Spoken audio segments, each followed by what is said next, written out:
Now, apparently, there was a message that was sent about us coming back on. Particularly, the message was about yours truly, your boy Bo. But you know what? It's okay because you know what that means to me. That my fans they miss your boy. What's up, y'all? No, y'all know what this is. This is Three Kings Boxing, and as always, Oh man, fuck that. Now let me get up in here, man. Nah. I will hold on a second, bro. Because give me a second. I will read the message, man. It ain't got shit to do with no love or no, you know, that's love. Hold on, I nah, can't have hell my nah. moment.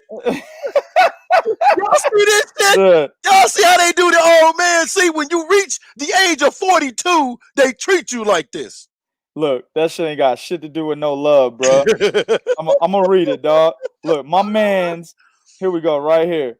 Let me get to it real quick. My man said, "Damn, where's it at? I can't even find the motherfucker. Hold on, where the fuck is it at? Here it is. My man Kendrick Taylor. He said, "Wake Bo old ass up, so you guys can do a podcast today." That's how they asked for us to go back live, dog. No, see what he said was, you can't read no thing. He said, "Yo, man, that alpha male dude that I idolize, Mr. Bo Bland, Oh man, that get the fuck out respectable of here, elder statesman in the game of boxing broadcast. man. Get the Hey, fuck man, out of here. He walk." didn't say nothing of the That's what he sort. said. He said, "Walk upstairs, turn on his night lamp, do the clap, turn the light on, give him his Geritol, and bring him downstairs." Yeah, Malachi, don't be no hold up. I'm 42. You fit. Fuck you. I said 42, nigga. I know what I said, Malachi. Word up. Starting Word to feel up. some disrespect around here now. Hey, shout out to everybody that joined us.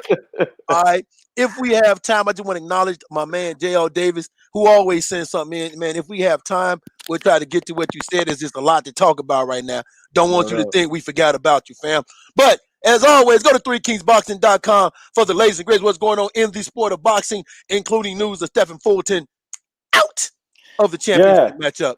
But you know what, though? Another cat that I like a lot, Mighty Mouse, my man Tremaine Williams is about to get that shot for the WBO title. So it's kind of like a, damn, it's fucked Mhm. up. Stephen Fulton's out, but at the same time, I like Tremaine Williams as well. Either one of them motherfuckers is going to beat Angelo Leo.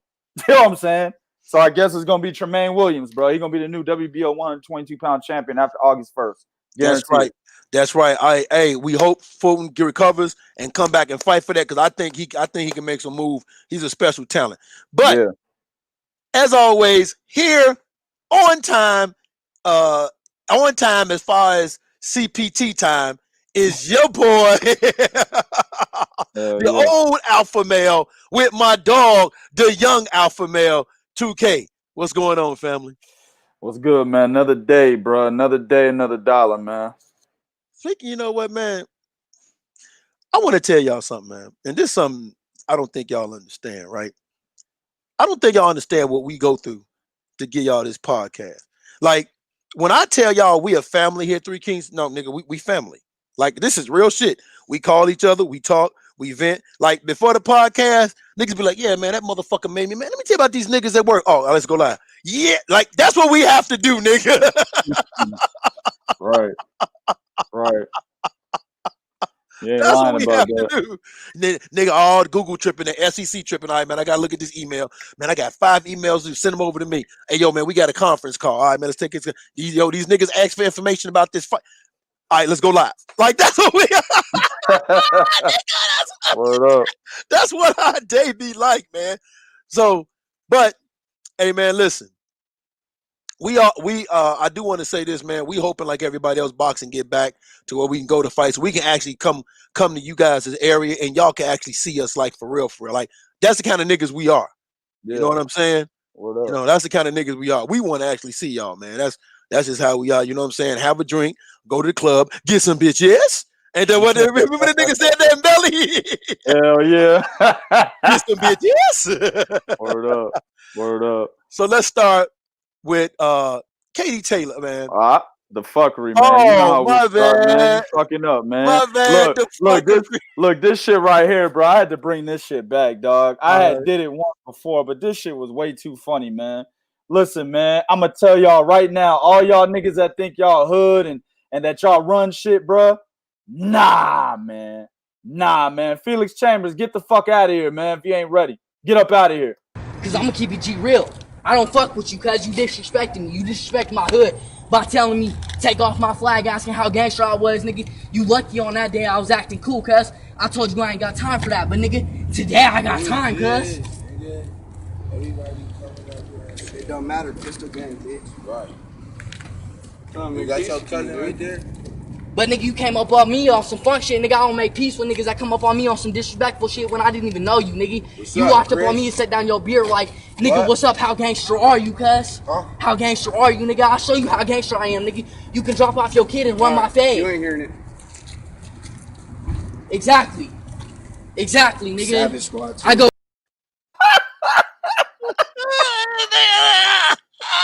Yo, that one dude right there murks all y'all niggas, man. I'm just saying, bro.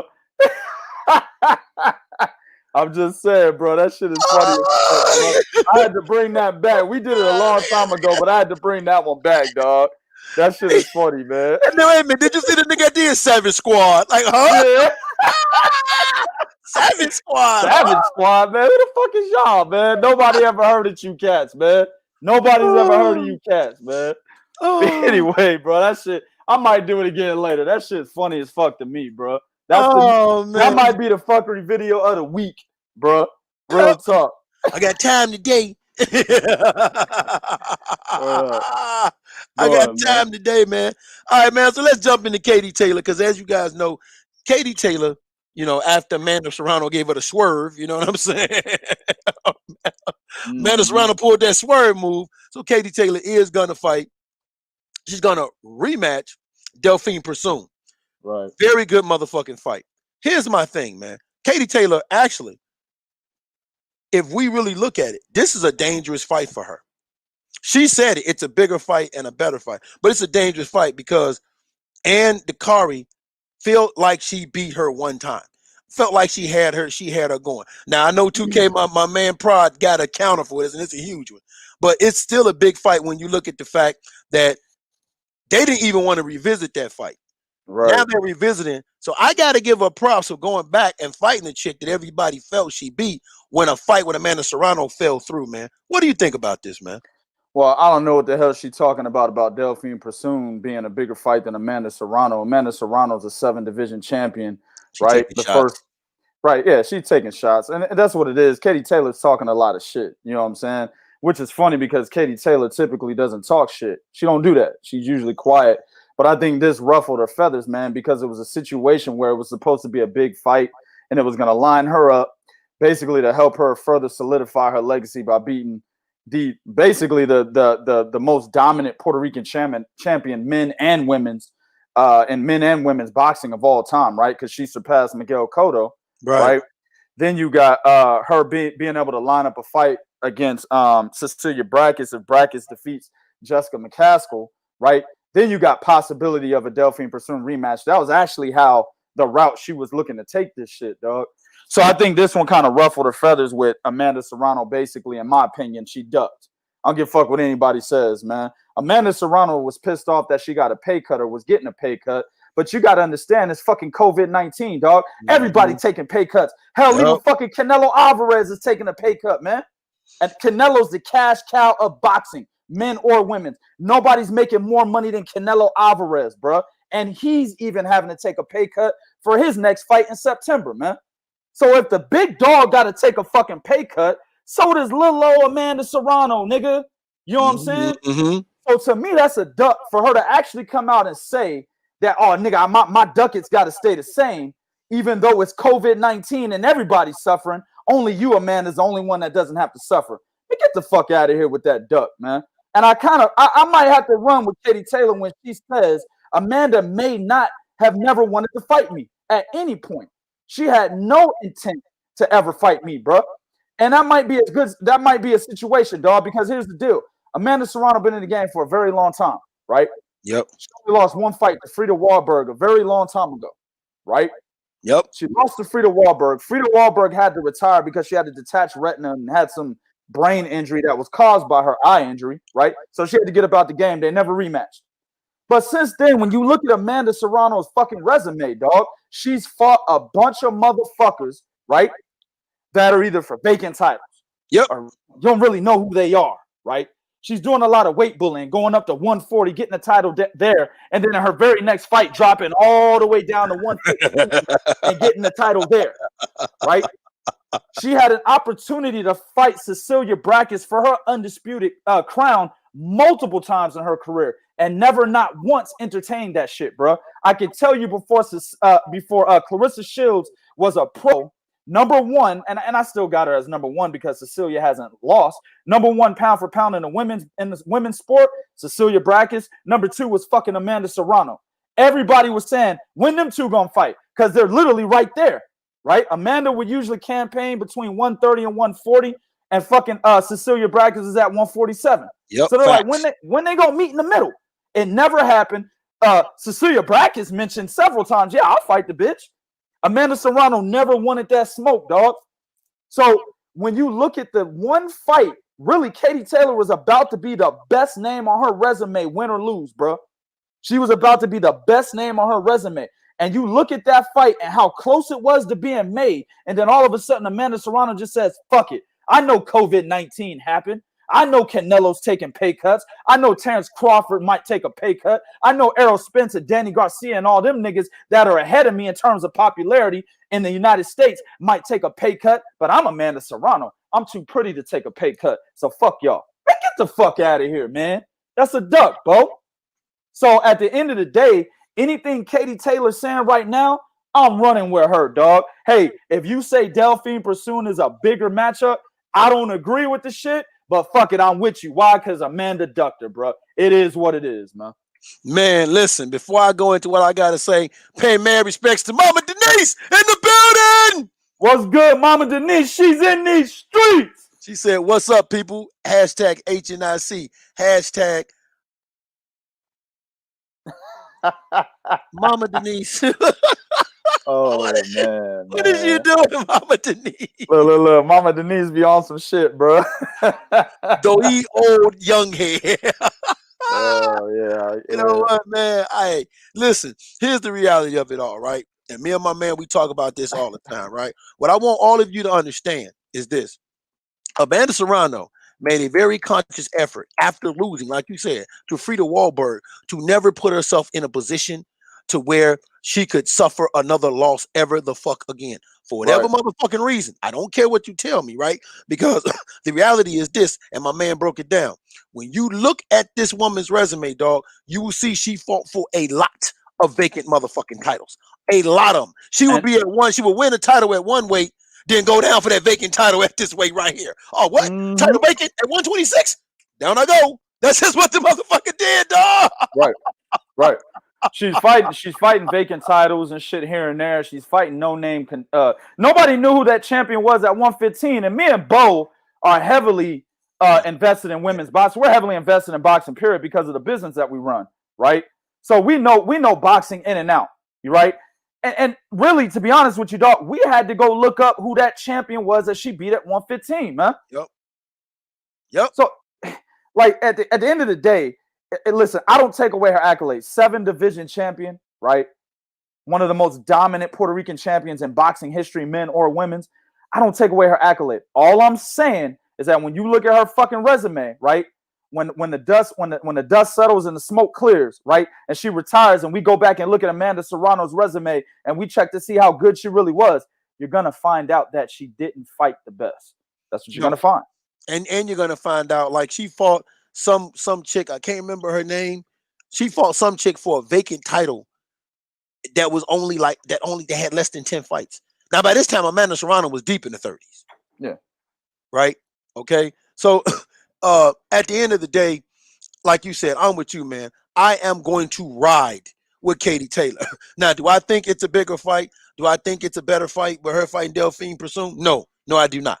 Because a lot, like, if truth be told, motherfuckers didn't know who the fuck Delphine Persoon was until Katie Taylor fought her. We knew who the fuck Delphine Persoon was. We knew that. That's why we was telling everybody Delphine Persoon. That's what we were saying about her fighting Delphine Persoon for Undisputed. We was giving her mad props. And we said, man, you could make the argument she's better than Clarissa Shields because if you look at the people she's fighting, Delphine Persoon had been dominant. And we said that, right? but nobody knew. I mean, let's keep it real. It wasn't like, nigga, if you go in right now, type Delphine Pursoon in Google, 3 King boxing articles could pop up, nigga. All right? That's it. Right. You know what I'm saying? So nobody knew who the fuck she was. Same thing with Christine Linden Dartow. But people did know Amanda Serrano. And when Amanda Serrano signed on, like I had Amanda Serrano back when she signed on to fight Katie Taylor, and then she got to that third fight. They were talking about Katie Taylor going up instead of fighting. I was on Amanda Serrano's side, but when they doubled back, said, "All right, come on, let's go." It's like Amanda Serrano said, "Hold on, no, wait, hold on, damn, I was just kidding. Wait a minute, hold on, wait a minute." Right.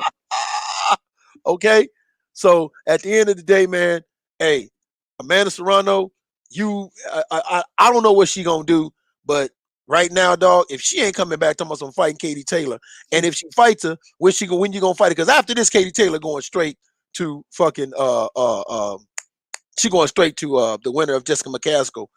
So Amanda Serrano's going to a goddamn Mexican what is it, a Mexican MMA reality show. Apparently that's what she's doing.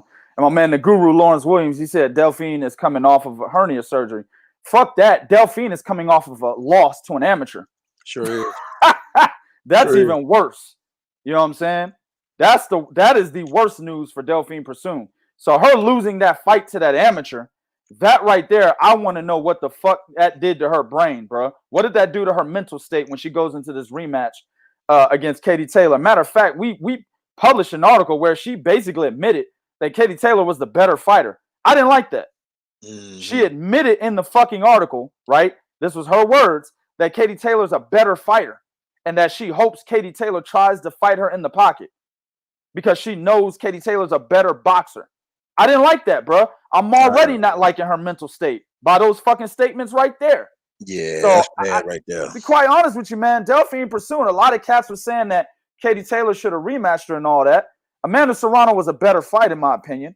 But I think Delphine Pursoon fucks around and gets stopped now, bro, based on the comments I'm hearing her say right out of her mouth, man. I don't like her mental state, bro.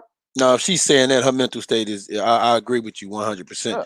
Because even if you telling me you got beaten the amateurs, she said, yeah, okay, that was amateurs. That's point system. That, you know, that it's totally different. I don't care about that. I'm still whooping Katie Taylor ass. Okay, cool. Lose in the amateurs, she lost to an amateur. Amateur, right? Yeah, right, exactly. So that I was like, listen, I don't give a fuck about that. I'm still whooping Katie Taylor ass. Bet. But she's talking like, well, she was the better fighter. No, I'm with you on that right there, dog. Like I'm with you. I'm with you right there, dog. So, man, at the end of the day, Amanda Serrano, hey, we got to do you just like we do everybody else, baby. Go ahead, don't start them quacking, flap them wings. Exactly. Float on that pond. Exactly, bro. Real talk. All right, man. So let's move on. We're gonna say the best for last for y'all. We gonna really piss y'all motherfuckers off, right? All right. So the WBC, man, Mauricio Solomon, he on that fuckery, man. Like real talk, man. He on that fuckery, man. So supposedly, y'all remember when we interviewed when I was on there where I interviewed Teofimo Lopez Sr. We wrote the article. He was talking about something negotiated with the WBC to get that franchise belt in there. Well, now the WBC might be trying to play around with the rules, but they're saying that the franchise belt, when you're looking at possible undisputed, could change hands.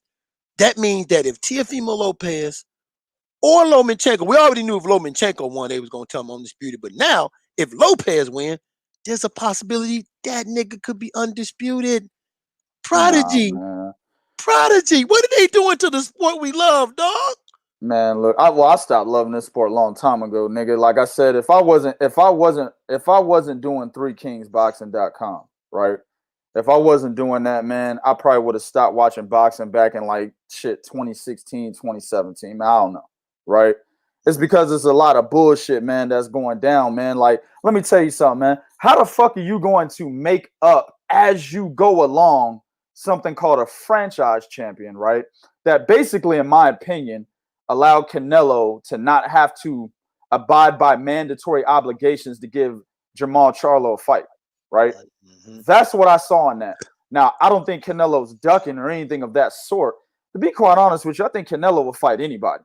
I think it's Golden Boy. I think it's his backing that's saying, hey, we're not going to take this fight. We're not going to take this fight. And the reason I believe that, the proof in the pudding, is when he fought Erislandy Lara. That was all Canelo asking for that fight. Oscar De La Hoya did not want that fight to take place and did everything in his power to not allow that fight to take place. But Canelo, which we tell you guys all the time, the fighter is the real boss, not the promoters, not the networks. The fighter is the real boss. He says, shut the fuck up, nigga. Go put your goddamn fishnet stockings on and your lipstick and go make the goddamn Erislandy Laws fight. That's exactly what the fuck he did.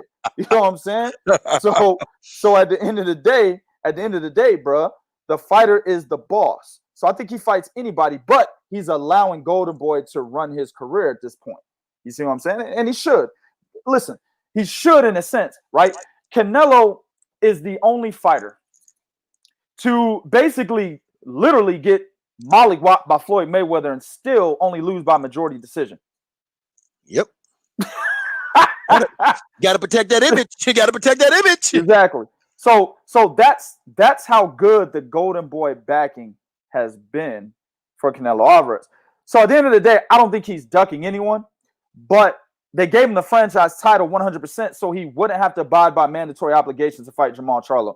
They gave Vasyl Lomachenko the franchise title, or champion status anyway, so he wouldn't have to abide by mandatory obligations to fight Devin Haney, right? And Top Rank was behind that shit 100%. We got the articles on 3kingsboxing.com once again, where Top Rank is basically saying, not Top Rank, excuse me, Bob Arum is basically saying that's a shit fight.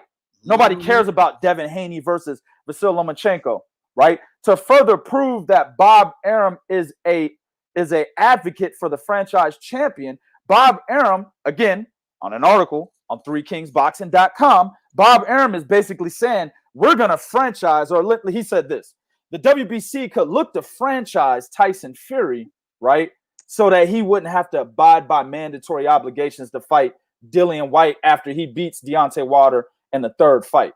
He said this. Now, this motherfucker said this shit, right?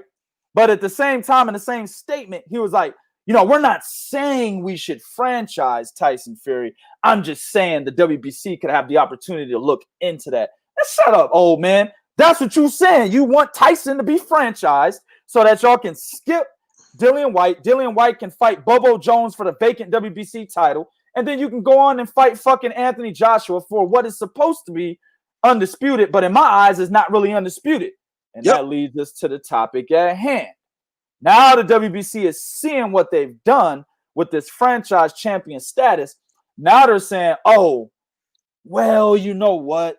Damn it. Teofimo Lopez could possibly beat Vasyl Lomachenko. I don't think so, but it's a possibility.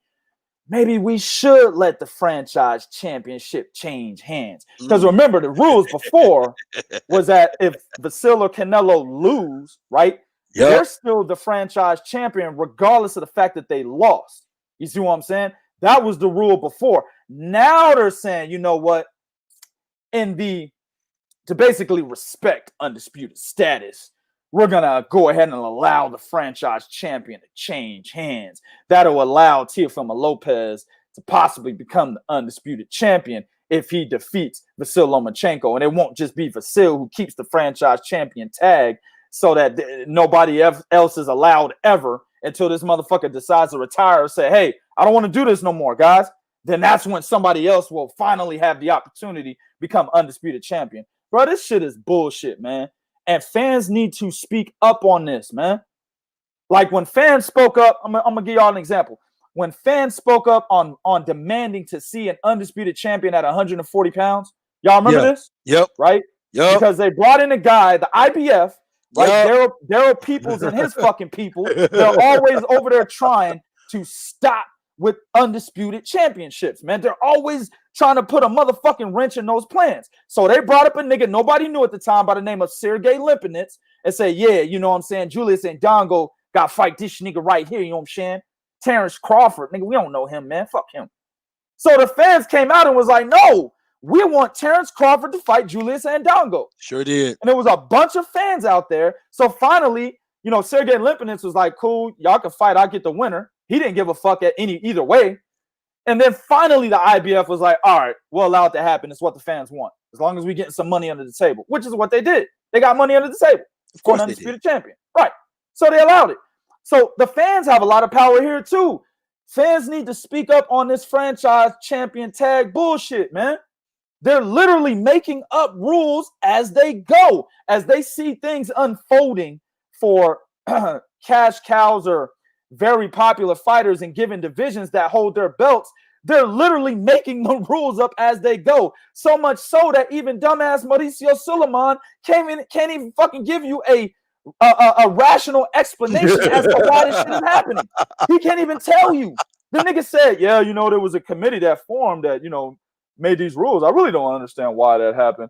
What do you mean, nigga? You're the fucking president. So you telling me that there's a committee of motherfuckers that are doing shit behind your back and making rules and releasing information, and you just have no idea?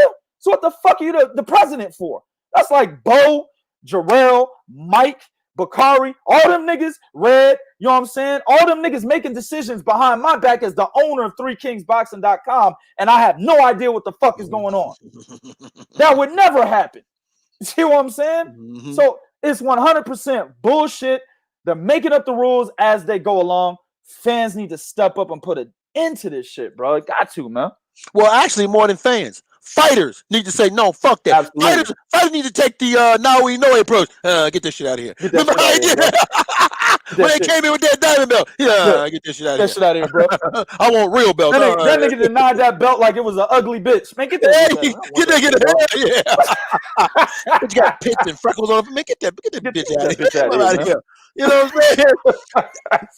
Fighters need to step up, and fighters need to say, hey, man, fuck that franchise shit. Fuck that. Because you know why? It's a cheap way for me not to fight whoever I want to fight, but it's also a cheap way of somebody getting some type of glory that you really don't fucking deserve. And here's my problem with that. Because whoever wins, do you know what it does? Now you're opening the door for the WBA to say, you know what? I believe our regular champion can fight for undisputed. Man, get the fuck out of here. Don't tell me fuck that. Like this is the problem we have in boxing right now. What happens when you got the silver, the intercontinental, the international, the backyard boogie, oogie woogie, the Texas two-step? You know when you got all these motherfucking goddamn belts? That's what the fuck happened when you have all this shit out here, man. Okay? Right. When you out here inventing shit or making shit up, the diamond, the heritage, and all that shit, imperial status, man, fuck out of here. Stop this shit. None of it even means nothing because to be quite honest with you, a lot of times the motherfuckers that are holding those belts really don't get title shots like that, bro. Like they will put a nigga in the rankings higher than those guys that are holding those belts because he has a name. Yes. So like for example, I just gotta say this, bro. Maurice Hooker, what the fuck has he done at 147 to be ranked in the top 10 in the IBF at 147? Oh man. He hasn't done anything. But when you go to the IBF, and I'll tell you niggas, IBF-USBA-boxing.com. Go there, check the 147-pound rankings. You will see Maurice fucking Hooker in the top 10, bro. Why? You see? Because it's a name, right? So all them IBF Intercontinental, IBF, Arizona champions, you know what I'm saying? IBF AARP card champion motherfuckers that are holding them niggas are getting pushed to the side and shit because Maurice Hooker comes in with a name and gets basically ranked higher than them. It's just crazy, bro. So there really is no point for all these fucking minor titles anyway because they don't do anything with them. No. Yeah, you're right about that. They don't do anything with them. Okay, what are they there for? What, for nigga to pay sanctioning fees? Like, and this is another thing. This is the reason why boxing is in the state that it's in. Okay, if I know, okay, Devin Haney's the champion, right? Yep. And I'm watching a fight. Here comes Vasyl Lomachenko with a green belt. What the fuck is this? What like you're confusing the fans. Like, wait a minute, what the fuck is he doing with a green goddamn belt? Why is he coming to the ring? Remember when Gennady Golovkin was coming to the ring with that green belt when Cotto was the champ? I'm looking at that shit like, man, what the I said, man, Cotto be pissed the fuck off. Word up. They hold that motherfucker high too. And the champ is here. If I was Cotto, man, I'd have been mad than the motherfucker. That is one thing that you have, and then you're mentioning, and one thing that I want to say to what you say, right? You get these guys that move up, right? That hold the regular, that hold the gold, like you hold Intercontinental. They might be like, fuck it, I'm moving up. Automatically, they leapfrog everybody. Just leapfrog everybody. Automatic. Oh man, you in the top 10, right? These motherfuckers will rank motherfuckers in the top 10 that haven't even fought in the fucking division. They just say, hey, I'm moving up. Yep, well, rank that motherfucker number 1, number 2, number 5. Dog. Exactly. What kind of shit is that, man? At least the sanction. Go ahead. You look, at least the WBO, right? You're right. It's the sanctioning fees, 1,000%. That's exactly what it is. It's extra money under the table for a fucking organization, for a set of organizations, by the way, that say, hey, dog, we non-profit. Man, get your bitch ass up out of here. We know what you're doing, man. You're getting a lot of money under the table. That's what the sanctioning fees are, right? So here's the deal. At least the WBO has a provision in their goddamn rules that says, hey, if a champion is at a weight division, right, and he decides to move up, we will rank him number 1 in the new division because he was the former belt holder in a separate division from which one that he's currently campaigning in now. Right. That's a provision that they have documented. That's fine, right? The WBC ain't got nothing like that documented. WBA, nope. IBF, neither one of them, those other 3 sanctioning bodies have anything like that documented, dog, that I know of, right? But they continuously fucking do it. Maurice Hooker wasn't an IBF champion in any division ever. You know what I'm saying? He's the former WBO 140-pound champion. He got knocked the fuck out by Jose Ramirez. Then he moved up to, I think he had a fight after that. Then he moved up to 147 and ain't done shit. But now he's in the top 10 for the IBF? That makes no sense. And that's what it is, bro. Like, go ahead. Now, if I say here's one that's even more criminal to me, okay? At 154 pounds, who was the WBC champion at 154? You said who's the what? I'm sorry, I missed that. Who's the WBC champion at 154 pounds? Jamel. Okay. Who held the IBF belt at 154 pounds? Jamal. Who held it? J-Rock? Yeah. Fucking Jared Hurd? No, Jamal. Remember Jamal was the IBF champion at 154, Oh, you're talking about before, yeah. Yeah. Okay, so how does this motherfucker drops the belt, go up to 160, he's mandatory for the WBC belt that he never fucking held? What the fuck is that? What kind? Exactly. He fights and eliminated for a belt he never held. His brother held that belt. He didn't hold that belt. So how the fuck did y'all get that fucked up? Come on, man. Stop, man. But stop. But that's what it is. It's all about money, right? It's all about prestige. Who's going to be the more prestigious fighters to hold our belts? Like, you know, they're not going to allow someone like Sugar Shane Mosley Jr., nigga, right, to hold one of their belts because he ain't shit. Even though he got the name, he ain't shit, right? Let me do a better example. Brandon Adams. You'll never see Brandon Adams being a long-time champion. You know what? Listen, I'm going to tell y'all niggas something, man. I wouldn't be surprised, right, if the sanctioning fees for Patrick Teixeira are higher than they would be for Terence Crawford if he were to move up to 154, as he's talking about doing, and fighting him for his belt. I bet you the WBO is like, hey, man, you're going to pay, $6,000 a month. Huh? What was it? What'd you say? You know what I'm saying? They got this nigga paying $6K a month just to hold the belt. Meanwhile, if Terence Crawford get that motherfucker, he going to be paying like $500 a month. You know what, dog? I wouldn't be surprised if that's a true statement, bro. If that's a true scenario of how they do shit. For fighters that hold belts in their organizations, or at least the top belt, and they're not really known, right? When Sergey Limpinets beat Akihiro Kondo, you know, for that IBF 140-pound championship title that he ended up losing to fucking Mikey Garcia, I bet you they fucking cranked up the sanctioning fees for his ass. Nobody knew him. Mm-hmm. So I'm saying, man, I wouldn't be surprised if that shit happens, dog. You know what I'm saying? So, yeah, I agree with you 100%, man. This is a farce. When the president says, I know it sounds confusing, it confused me. Well, nigga, what are you doing it for? The fuck is, if you telling me you're confused, the fuck is you doing it for? Like, if I can't get an answer for you, then what the fuck are you doing it for? Look, let one of y'all niggas come to me, make a decision, and then come to me. Hey, man, we just made a decision to do something, but we can't tell you why we're doing it. Man, listen, man, gonna be one less nigga in Three Kings, bro. You know what I'm saying? I'm gonna be out here throwing out flyers and shit on YouTube, bro. Hey, who want to join Three Kings? You know what I'm saying? Shit crazy, man. That shit is beyond dumb. Like, you know what, man? I would have been better if he just would have came out and told us the truth that we are. Listen, this is what pisses me off. I'm gonna tell you what makes me mad. I'm a motherfucker that prides myself on being intelligent. Don't tell me dumb shit, right? Just because you think the other 75% will buy it. I don't fucking care. Don't tell me dumb shit, man. Tell me what I already know. I can take it better. They say, hey, man, hey, it's Carnelo. Okay, cool. Right. Right. Exactly. Hey, man, real talk, man. It's Canelo, B. Like, that's all I can say, man. You know? Like I would be a real motherfucker if I was president of that organization. I wouldn't lie to y'all. I'd be like, hey, man, it's Canelo, bro. Like, what the fuck, man? What do you expect? Canelo, man. The nigga, Canelo. you know what I'm saying? The nigga getting decisions he shouldn't be getting. Nigga got bad bitches. Of course I want him to hold my belt, nigga. You know what I'm saying? Yeah, you know what I'm saying? The nigga was mad at us. Now we cool again. You know, he took us back. Yeah. You know what I'm saying? He nigga, broke up with us and took us back. Yeah, you're right. You know, the nigga punked me, smacked me in my face, and kicked me out my own house and shit. But we cool now, dog. You know what I'm saying? Yeah, right. You know, the nigga walked in my house and shit, pushed me down on the ground and shit, sat on my couch, put his feet on my motherfucking coffee table, and changed the channel. I mean, yeah, he did that. You know what I'm saying? Nigga went in my refrigerator, drank up all the milk, all the orange juice, and ate all my food. He did that, bro. But we cool now. Yeah. You know what I'm saying?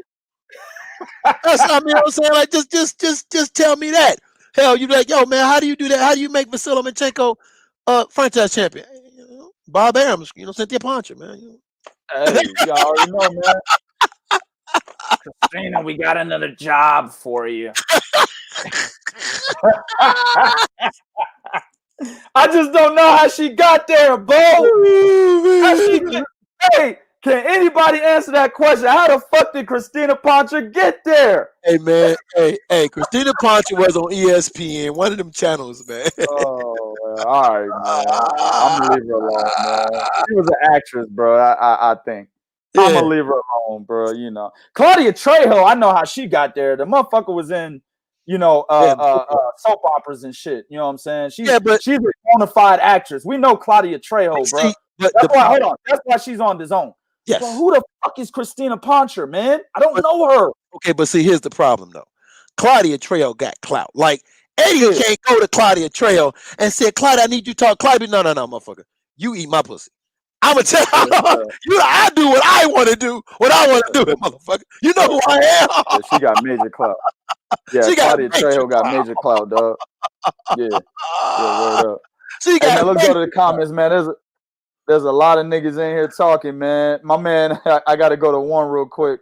My man, Lawrence Williams, he said, the guru, he said, Mosley Jr. looked like trash last week. Here's the problem with your statement. You said last week.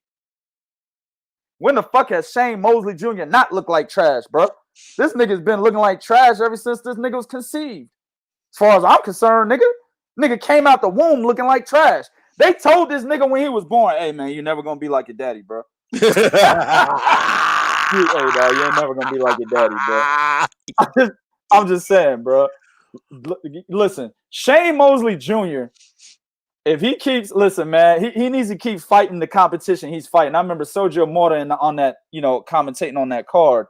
For some reason, he loves Shane Mosley Jr. I don't understand it. The nigga was giving him so many motherfucking excuses for why he sucks. Oh, it's just mental. He has mental things. That something's just wrong with him. Oh, man, you know, the kid has all the talent. No, he doesn't. He fucking sucks. Man, Shane Mosley Jr. sucks. You know what I'm saying? The nigga sucks, right? This the same nigga that lost to Brandon Adams, bro. He sucks. This the same nigga that lost early in his career and hasn't gotten that much better since. He's not good, bro. But Sergio Mora wants you to believe that it's all mental. There's you know, he can fight a top contender pretty soon, and he can fight a champion pretty soon. No, the fuck he cannot. Shane Mosley will fuck around, end up like Ronald Hearns, man. He fuck around, end up like Ronald Hearns. Y'all remember Thomas Hearns' son? If y'all really know boxing, y'all remember fucking Ronald Hearns, man. Ronald Hearns over there losing niggas with a name like Harry Joe Yorgi. No, he lost to a nigga. His last name was Yorgi.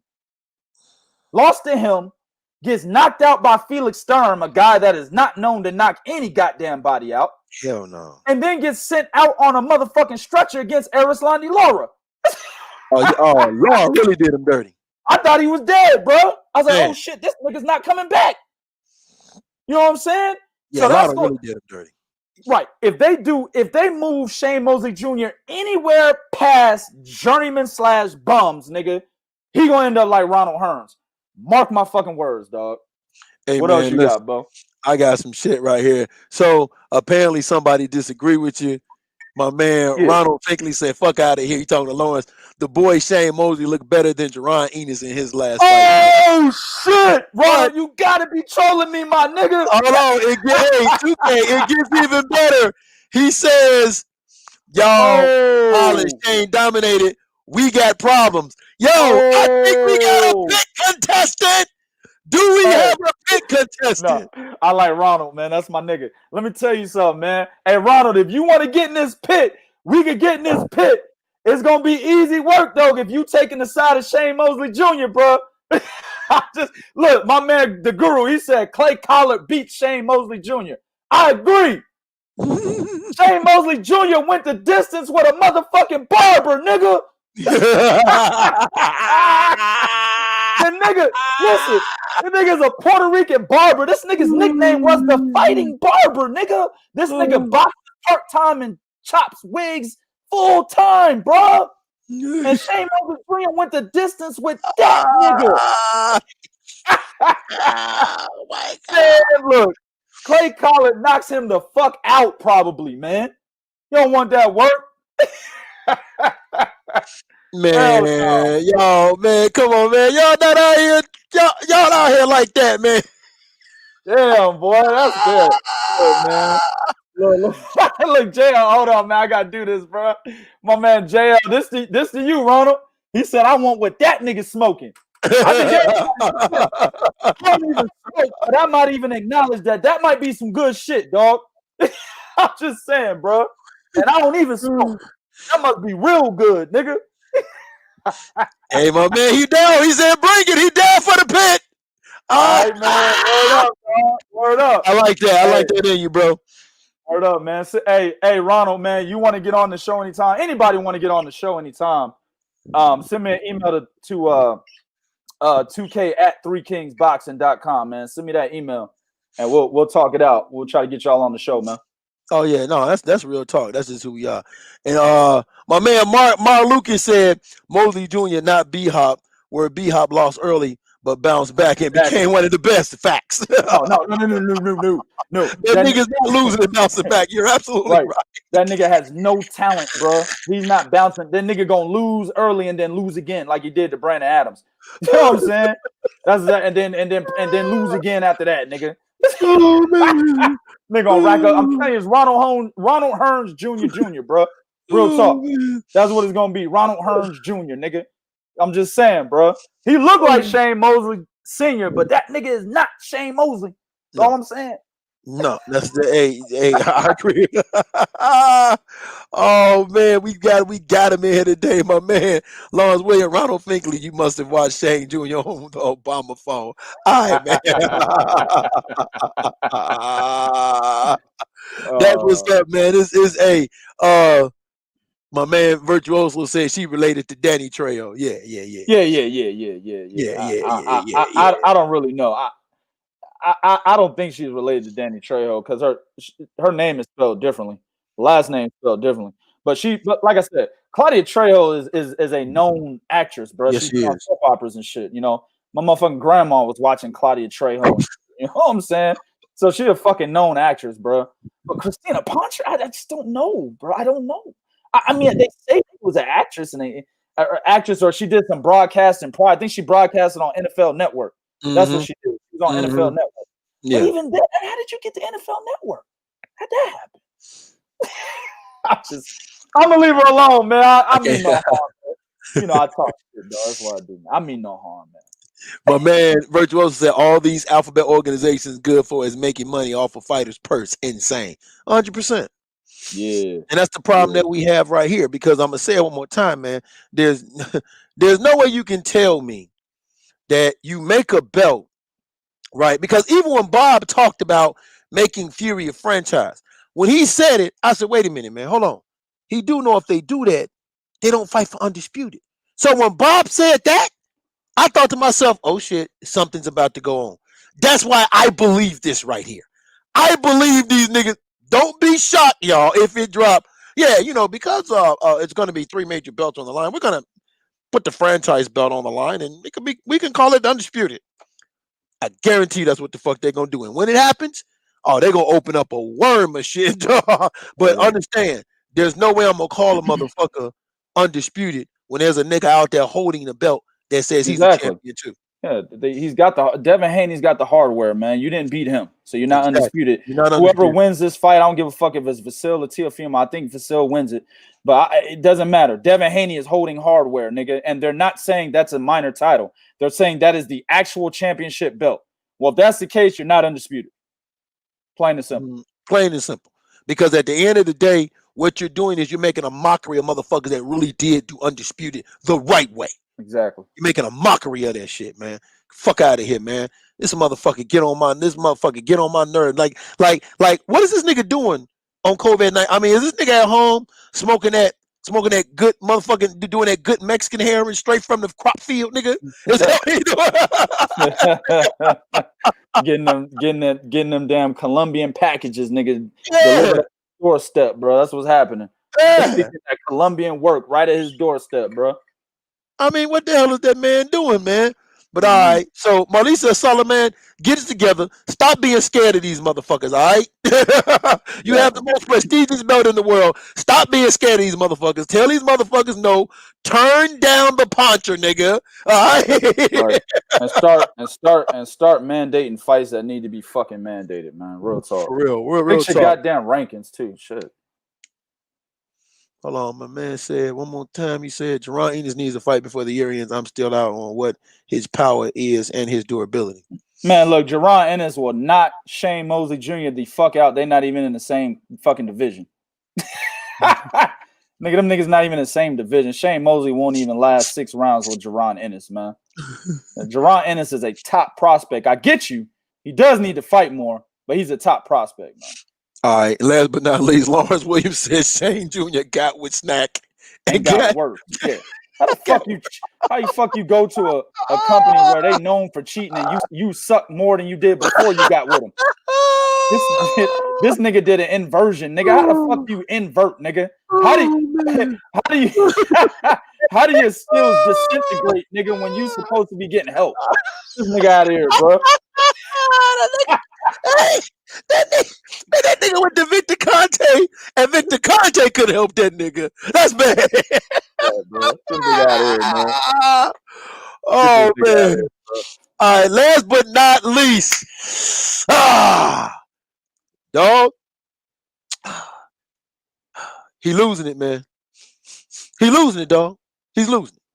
Terence Crawford is out here in these streets. I'm not giving it to him. Nope. Exactly. Oh, here we go. Gary Russell is in these streets. Terence Crawford, he losing it. You got little niggas. Little niggas, man. Little niggas that son and motherfuckers' daddies. Little Gary, dog. Little Gary. Gary number, like, what is Gary, like 5'5", nigga? 5'4"? I mean, you're talking about, you got a nigga that I nickname him Christmas because he comes around once a year. You know what I'm saying? He fights, gives us a gift once a year, like Christmas. Christmas, you get a gift once. What? That's what he. You know what I'm saying? He's a special occasion fighter. Anniversary once a year. You know what I'm saying? Right. Exactly, bro.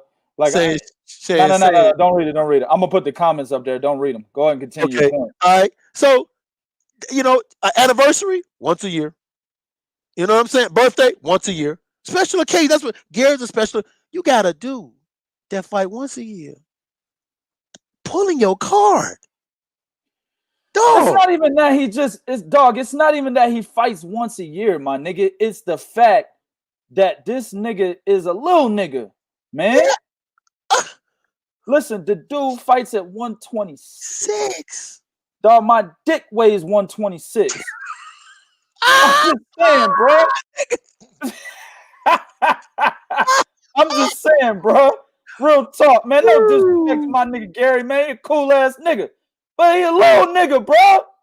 Listen, man, we seen Terence Crawford step on the scale. He was 180 at one point in time. Gary Russell would look like a big fat ass obese nigga if he weighed 180 pounds, man. Worse than Tank Davis type of obese, nigga. I'm just saying, right? So listen, Terence Crawford's popularity has waned so much, bro, that he's got little niggas talking about, yeah, you know, I broke the nigga jaw, man. Yeah, man, it was about 2000. Wait, it about 1962, nigga. Yeah, nigga, that shot, nigga, you know what I'm saying? All little niggas talk like this. Yeah, you know that shot, nigga, you know what I'm saying? One day, nigga, I hit the nigga crack, you know what I'm saying? Broke nigga jaw, nigga, yeah, I did it. You know what I'm saying? And you got PBC niggas making fights all over the place, bro. You know what I'm saying? You got Terence Crawford talking about, I mean, now recently he's talking about going to 154 because he can't get fights at 147, which I don't listen. At first, I didn't fault him, Bo. Yep. Because PBC was freezing them out. They acted like the WBO title wasn't a real fucking title. They even went that far. 100%. Right? But at the end of the day, bro, when he re-signed with Top Rank, knowing that he was trying to still campaign in a division and possibly move up to a division where PBC runs shit, you have to find a way to put yourself in position to get those fights if you really want them, right? Now, whether, you know, we know Top Rank and PBC can work together. They've done it before for Terence Crawford fights. They haven't done it for any high-profile Terence Crawford fights, but they've done it before for Terence Crawford fights, right? John Molina Jr., right? My man, Felix Diaz, right? They've done it before, right? Shit, Al Haymon was still advising Amir Khan when they made that fight. You see what I'm saying? So they've done it before, but high-profile matchups, they haven't done it. Now, Terence Crawford's in a situation where he's like, all right, I need to position myself where I can get these high-profile fights if I want to stay at 147 or go to 154, because PBC runs both fucking divisions, man. Right? So with that being said, that's what that nigga should have been thinking. But he saw the money, right? And said, fuck it, give me my extension with Top Rank. Now he's in a situation where they are completely freezing this nigga out. He's helped with them freezing him out. They started it. He's helping them. Then on top of that, he says this, and I'll never forget it, and I'll always mention this shit when Terence Crawford says it, bro. You see what I'm saying? I always mention this shit when we talk about Terence Crawford. Let me say that. This nigga came out and said, I don't need Errol Spence Jr. Mm-hmm. I'm already in the Hall of Fame. Yes, he did. What the fuck you talking about, dog? What you mean you don't need Errol Spence Jr.? What are you talking about? You don't need anybody, nigga. Your career is still fucking active. If you end your career fighting Bobo Jones's nigga and Tom Cruise's nigga, people are going to remember you for that more than anything else. Ask Roy Jones, man. Roy Jones was the most unstoppable force in boxing at that fucking time, bro. Like, nobody thought Roy was ever going to lose, bro. Right? Even when the niggas should have arguably lost the first fight against Antonio Tarver, niggas, because I was one of them, niggas was like, no, the nigga won, UD, nigga, UD. And it was clear the nigga probably should have lost. Yep. Nigga, when he got knocked out, niggas immediately said fix. When Antonio Tarver knocked this nigga the fuck out with that slow ass 1-2, right? Everybody said fix. Wait a minute, why the 1-2 gotta be slow, dude? Fuck, man. Antonio Tarver's a basic ass nigga, but he was smart. That's why he was able to beat Roy Jones, right? But at the end of the day, everyone was saying fix. Nobody thought Roy Jones could be beaten. Now this nigga has been relegated to a motherfucker that everybody remembers him getting knocked the fuck out. Yes, sir. Enzo Macronelli, Dennis Lebedev, Glenn Johnson, Antonio Tarver. You know what I'm saying? That's all they remember is him getting laid the fuck out, stretched out, dead, nigga, multiple times. I don't know how you die multiple times, but Roy Jones Jr., the first nigga to die multiple times in human history. You know what I'm saying? He the first nigga, bro. You see what I'm saying? So that's what people are gonna fucking remember you for, bro. What you did last, what you left the sport with, man. Yeah, they're gonna talk about what you used to be, but then it's really about, well, it's what you left the sport with, nigga. You see? So if Terence Crawford decides to leave this sport, fighting more Jose Benavidez's and shit and fucking Jeff Horns, right? He's talking about going to 154 and fighting Patrick Teixeira. Nobody cares about that shit. Nobody wants to see that, man. Right? So if he decides that that's what he's gonna do and end his career off of that, not only will they remember, damn nigga, your last 4 fights was a washed up ass Amir Khan, Jose Benavidez, Jeff Horn, and Patrick Teixeira. They're gonna talk about that. Then they're gonna say, yeah, and you didn't even want to fight Sean Porter and your Dennis Ugas when them niggas was calling you out. Or Keith Thurman. I was getting to that. When Keith Thurman basically said, hey, man, sign the contract, you basically said, nigga, you ain't going to sign it even if I give you one. That's not the right response. You get a nigga contract. Hold his breath and see if the nigga going to sign it, nigga. Yep. But instead he said, no, I'm not even going to offer him one. He's not going to do it, guys. He's just joking. But get the fuck out of here, man. Right? So that's when I stopped being on Bud's side because I started seeing the bullshit, man. You see what I'm saying? And then the really biggest thing that's going to weigh over your head is that you didn't fight Errol Spence Jr. Now, whether it's PBC's fault, top-ranked fault, none of that matters. At the end of the day, that's what's going to be said. Yeah, man, the biggest fight at 147 and possibly the biggest fight in boxing at that time could have been made, but it was never made. And then they're going to go further down in your career. Then they're going to start scrutinizing how you became an undisputed champion. They're going to start scrutinizing that shit, dog. They're going to say, oh, so this nigga, he was undisputed at 140, but who did he really fight? Yep. See, that's what they're already doing it now, Bo. I'm always having to argue with niggas about his resume outside of 147. I'm like, dog, he fought some good dudes. I don't care what you think about Julius Ndongo. This nigga became a 2-time champion, a unified champion in 6 months, and went to those champions' backyards to get those belts. 2 different continents. In 6 months, nigga. He went to Eduard Troyanovsky's place, knocked him the fuck out in the first round. Then he went over to the UK and whooped up on Ricky Burns. In 6 months. You can't shit on Julius Ndongo at the time that Terence Crawford fought him. You can't do that, bro. Now you can shit on him today because he ain't shit today. That's Terence Crawford's fault. Yeah, all of y'all motherfuckers know, man. Fighters can be on a roll, whooping everybody's ass, showing so much promise. But then when they get into that one big fight, they're never the same. Ask David Reed, man. David Reed took Felix Trinidad too fucking early. Was never the same after that. Never the same. Sure, but he was steamrolling niggas before that, bro. That's true. So you can't shit on Julius Ndongo and say, oh, he wasn't shit. Yes, he was. At that time, that nigga was shit. He was shit, nigga. And not the diarrhea kind, nigga. He was shit. He was the shit at that time, bro. Then they're going to go down to your resume at 135, Terrence. And they're going to say, I didn't really like Ricky Burns anyway. They're going to find some reason to say Ricky Burns was not a credible win, right, for that lightweight title. They're going to say that. Yep. Well, Raimundo Beltran was all right. He did lose to Jose Pedraza later on. He was all right. Yuriorkis Gamboa did get knocked down by an unknown fighter by the name of Michael Ferenis before he fought you, and he had to move up in weight. I don't really think that's a credible win. That's what the fuck they're going to do, man. You see? So Crawford needs to do something now, and he needs to do it fast, and it cannot be a bullshit fight. I don't care about him fighting Patrick Teixeira and becoming a 4-division champion because they're going to scrutinize who you fought to get there, man. You can't take away the accolade, just like you can't take away Amanda Serrano's accolades that we talked about earlier in the show, right? You can't take away the accolade. But at the end of the day, bro, they're going to scrutinize and not give you as much credit for the accolade as you should get. And they're going to be like, man, this nigga didn't fight nobody to get there. That's exactly what they're going to do. So you need that big fucking name, bro. He needs it, right? He should have fought Sean Porter when he had the chance.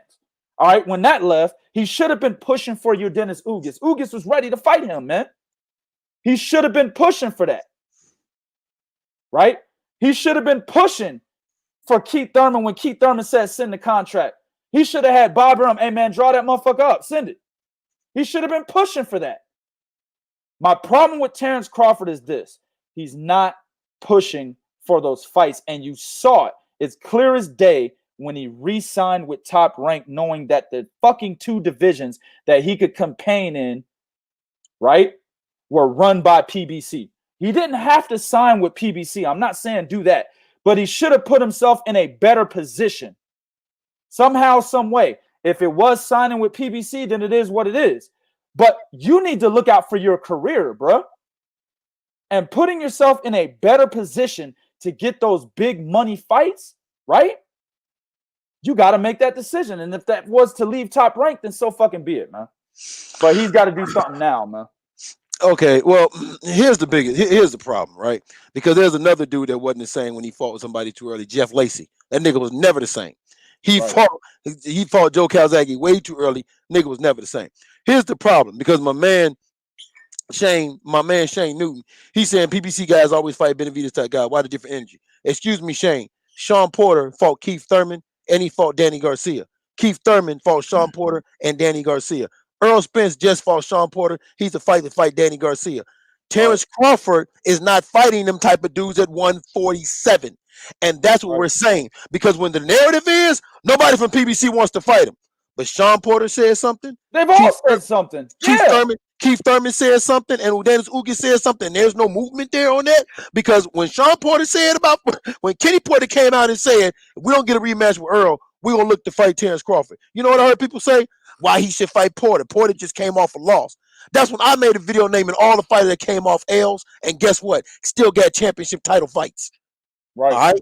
I did a video talking about a cat named Miguel Mariaga who lost to Oscar Valdez at 126 and then turned around and fought Vasil Lomachenko at 130 for a title. Right. Okay. But Sean Porter, even in defeat, was more valuable than anybody this nigga fought at 147. Okay. Now, when we said Dennis Ugas, everybody, man, he ain't gonna get nothing for Dennis Ugas. Oh, wait a minute, stop. What do you mean? Dennis Ugas arguably beat Sean Porter. He still holds weight. He still had value. All right. Let me say this before you go into all that. I actually agree, right? And Sean Newton, you probably need to rewind it and listen to everything I said. I know I gave a whole motherfucking dissertation, but if you listen to everything I said, I'm in line with your comment. Listen, PBC did freeze him out. Yes. But the decisions that Terence Crawford made after, when knowing that he's getting frozen out, when knowing that they're not even recognizing your fucking title, he still put himself in position to allow PBC to freeze him out. And then he makes statements saying that he's going to the Hall of Fame anyway. He don't need them niggas. That type of shit right there tells me that he's not pushing for those fights. That's what we care about. Is he pushing for the fight? If he is, then we look at PBC and be like, all right, nigga, what the fuck are y'all doing? Yeah. Terence Crawford trying to make these fights. But I'm not seeing that. I'm not seeing Terence Crawford try to make these fights. What I'm seeing is individual fighters that run with PBC basically saying, I want to fight Terence Crawford, and Crawford not responding to these guys or saying, oh, we're good friends, I don't want to fight him. That's what he's doing. So I agree, PBC was on some bullshit initially, 100%. They were on some bullshit. But Terence Crawford's actions after that, I can't fucking side with him on that, because since there have been guys saying Al Heyman is not stopping me from trying to make a fight with you, and he has no response to those guys, man. Go ahead, bro. But see, and this is what I'm getting to. Yes, was PBC making in-house fights? Yeah, because that's what they all do. That's what fucking Top Rank is doing it to Devin Haney. That's why they wanted Vasil Lomachenko to be franchised, so they can fight Teofimo Lopez and keep it in the house. They all do that. But at the end of the day, when you come out and you say shit like, well, I ain't fighting without fans in the stands, or you got to pay me more if you want me to fight. But then you say that, but then we got the fights that we got right now coming out. And I'm talking about guys, not even guys in division, guys in this stable. We got Teofimo Lopez fighting Lomachenko. Okay? Like we got like you said, Danny Garcia fighting Earl Spence coming back from a car accident.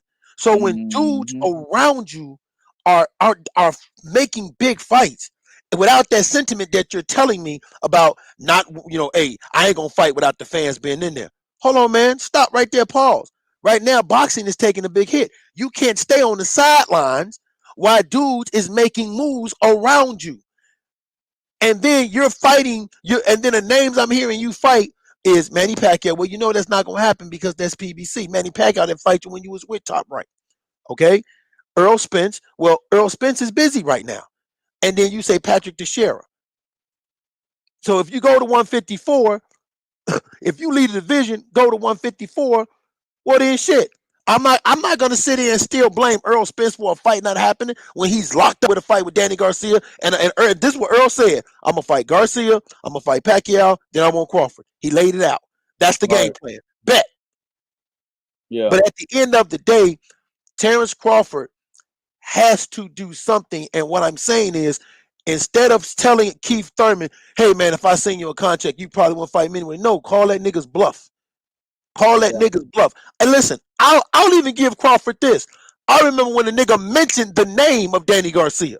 I remember when he mentioned Danny Garcia's name. Danny was acting like, oh no, habla English. That nigga was acting like he didn't hear shit that this nigga Terence Crawford said. Right? That's exactly what he was doing. Danny Garcia was like acting like, nope, because I got an Earl Spence fight. I'll give him that. But at the end of the day, when that fell through, you should have looked at Sean Porter. You should have looked at Keith Thurman. Those are dudes that you should have looked at. But when you have moves being made, boxing is coming back, and we still not sure if you're coming back because the last time you said you're not going to fight without no fans. That's something that he said on that interview we saw with Brian Custer. He said, man, I'm not coming back till you have fans. That's the wrong mindset to have. So by you sitting out, then you got Lomachenko fighting Lopez, and then we said these other fights that's taking place, you're slowly letting yourself be forgotten. And that's what we're saying. Now, if you go to 154, you're going to have the same problem at 154. It's controlled by PBC. It's the same thing we said about Jamal Charlo. We said, oh, if you want to fight Canelo and Gennady Golovkin, you got to take your ass to fucking DAZN, dog. Bottom goddamn line. That's what he had to do. Yeah, if that is your fucking, that's what you aspire to do is fight Gennady Golovkin, right? Or Canelo, whoever. Take your ass to DAZN, then, man. That's what you gotta do. They run the division. Or put yourself in a position, nigga, sign with Zan for somebody. I don't fucking know. But put yourself in position, man, to where you can get those fights made. Because right now, where you're at, you're not getting those fights made. You see what I'm saying? That's what we're talking about. But see, the problem is the money. The money's too good. I'm an advocate that fighters some of these fighters get paid way too fucking much money, man. Fuck it. Get mad at 2K if you want to. I'm used to it. It's just like any of these other sports, man. You got these mid-level niggas making all this goddamn money, so niggas is complaining and shit when motherfuckers is not giving 100%. Nigga, they don't got to. They got all this fucking money on hand, man. I'm gonna tell y'all niggas something. Like I said, get mad at 2K. I'm used to it. Jamal Charlo's crib, what that nigga has, bro. I'm sorry, but I'm looking at Jamal Charlo's career. I'm like, okay, who the fuck did he beat to get that kind of money? Yep. Yeah. No shit. J-Rock. Now you got that from J-Rock fight? Like, that's the only name I know. Wilkie Camford, nigga? Yeah. Right. Austin Trout? Austin Trout has never even been it depends on how you view the regular and the super champion of the WBA. If you don't think the WBA regular champion's a real belt, then Austin Trout was never a fucking champion. You know what I'm saying? Because he didn't hold the super title. He held the regular.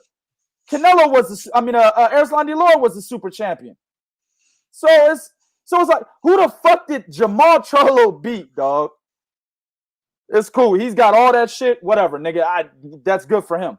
But my point is this. Who did he beat? When you look at his resume, who the fuck did he beat to get that? That's my point. I agree with that. These niggas is getting paid way too much fucking money, man. And that's why you don't see any sense of urgency of these fights being made. I always go back to Angel Garcia's comment, man. Now, they ended up fighting Sean Porter. They ended up fighting Keith Thurman. But that was PBC basically pushing these niggas to make those fights so they can get big money within the brand. That's what happened, right? Yep. But Angel Garcia said before they fought Keith Thurman, they said, why should we fight a Keith Thurman when we can fight a Rod Selkin and make the same kind of money? Sure did. That's exactly the same kind of mindset that the rest of these niggas got, man, because they make too much money. Now, a lot of niggas gonna tell me, oh man, prize fight, you know what I'm saying? But those the same niggas that's gonna get mad when big fights not made. This is the reason why. Besides the fact that there's networks separating what fights should be made, dog, right? You got DAZN over here. We got our niggas over here. You know what I'm saying? You got ESPN and Top Rank and Frank Warren. Yeah, we got our niggas over here. You got Showtime and PBC and Fox and shit. Yeah, we got our niggas over here. Besides the fact that it's the fucking networks, it's the money. It's too much money. I'm gonna tell y'all niggas something. I'm gonna be truthful about it. If I was a professional boxer getting paid millions to fight Brandon fucking Adams, nigga, that's who I'm gonna be fighting all the time, every day. Yeah. Like Tank Davis, nigga. Tank still ain't had a step up fight outside of Jose Pedraza. He's getting one now with Leo Santa Cruz, right? But look at Tank Davis got all this. I mean, well, I was gonna say Tank got all these jewels, but we found out the nigga ain't paying his jewelers. But the point is this, man. The point is this: Tank Davis, from his perspective, is living a life of luxury. But look at his fucking resume. Who did he beat, nigga? Francisco Fonseca? Liam Walsh? Do y'all remember the days when Floyd Mayweather was on a pay-per-view with Arturo Gatti getting the less of the money? Do y'all remember this? Yeah, that's true. He sure did. This is a Floyd Mayweather that had already been established. He'd already beat Diego Corrales. He'd already beat Jose Luis Castillo twice, right? He'd already beaten Chop Chop. You know, a guy, Sean Bay Mitchell, a guy that Emmanuel Stewart thought, what's his name, fucking Floyd Mayweather was going to lose to. Go back and watch the DeMarcus Chop Chop Corley fight and listen to Emmanuel Stewart talk about the future fight between Floyd Mayweather and Sean Bay Mitchell. Emmanuel Stewart is saying Sean Bay Mitchell is going to beat Floyd Mayweather. So y'all can't say, oh man, Sean Bay was whack. No. One of the best boxing minds in boxing at that time thought Floyd was going to lose to him. Sure did. He had to fight that guy, Philip Nadeau, right? He had to go through the gauntlet, nigga, before he actually got on the pay-per-view and made some ducats. And them ducats, he was actually shortchanged because Bob Arum robbed his ass, nigga. So Arturo Gatti, who obviously was not the better fighter because Floyd Mayweather beat the shit out that nigga. You know what I'm saying? I mean, that was the most embarrassing ass whipping I've ever witnessed in my life, nigga. Man. And that includes me living in the hood, nigga. You know what I'm saying? I ain't even seen a nigga get his ass whipped like that in the hood, nigga. Dog, I'm telling you. You know what I'm saying? Am I lying, bro? That ass was so bad that in the hood, niggas will break. All right, break it up, break it up, break this shit up. Damn. Yeah, nigga, I wanted to jump. I wanted to get in the ring and stop it myself. I'm looking at the ref like, damn, nigga, you are brutal, bro. You like blood, guts, and shit. You know what I'm saying? You one of them cats. You're not stopping this fight, man. Right? Arturo Gatti was getting the shit beat out of him and left that ring with more money than Floyd Mayweather, bro. Yes, he did. So people forget about this. Manny Pacquiao was fighting for peanuts, man. Took him a while before he got a big fucking contract. Oh, dog. Before he was in the money. You see? Manny Pacquiao was fighting Eric Morales and Marco Antonio Barrera and shit for peanuts, man. Yeah. Now, I'm not saying that's a good thing. All I'm saying is those guys had to go through a gauntlet. They basically had to prove themselves to get the type of money that niggas that have not proved themselves in today's day and age, bro. It's fucking bullshit, man. And that's why y'all are fucking complaining about fights not being made. These niggas make too much money and the networks have too much control. That's why. So with that guarantee that Terence Crawford got, don't think that the nigga's gonna move from there because it's more money than he's had before. So it is what it is, man. What are you gonna say, bro? I was gonna say, you know, another dude that kind of took the short end of the stick in big fights. Now he ain't doing it no more. Was Canelo Alvarez. He took the short end in the Floyd Mayweather fight. He took the short end in the fucking Miguel Cotto fight. Matter of fact, the Miguel Cotto fight, he only got a pay of $5 million. He ain't getting no parts of the pay-per-view. He only got $5 million. He took a flat $5 million. That's it. That's all you get, nigga. 5. I ain't sharing shit with you. 5. That's all you gonna get in there. Word up. Okay. Word up, dog. Yeah. Miguel Cotto obviously was going out of the sport, right? Yeah. He was obviously going out of the sport. You know, he beat a motherfucking quadriplegic Sergio Martinez. I mean, Yes, the he did. nigga's arms and legs didn't work. Nigga got wheeled into the goddamn ring. Nigga, they literally just dumped the nigga in the ring out of his wheelchair. Fight happened. I think I saw the nigga trip. I Cotto think I was saw the nigga basically trip going down to the ring. I thought I saw the nigga trip going to the ring. Exactly, bro. To this day, I still give Miguel Cotto zero credit for that win, bro. To this day, bro, zero credit for that win, man. You know what I'm saying? But it was a Miguel Cotto going out of the sport. Canelo Alvarez had already basically proven himself that he was going to be the next top nigga in the sport. He was going to be the next cash cow since, you know, Floyd Mayweather was on his way out of the sport, right? And they still shortchanged him. They still said, hey, man, it's Miguel Cotto. We got to give him 15. You can only take 5. That's what they did. Mm-hmm. So even a guy like Canelo was getting shortchanged, man. You see what I'm saying? Like Bo said. So at the end of the day, I'm just saying, I'm looking at these dudes, bro.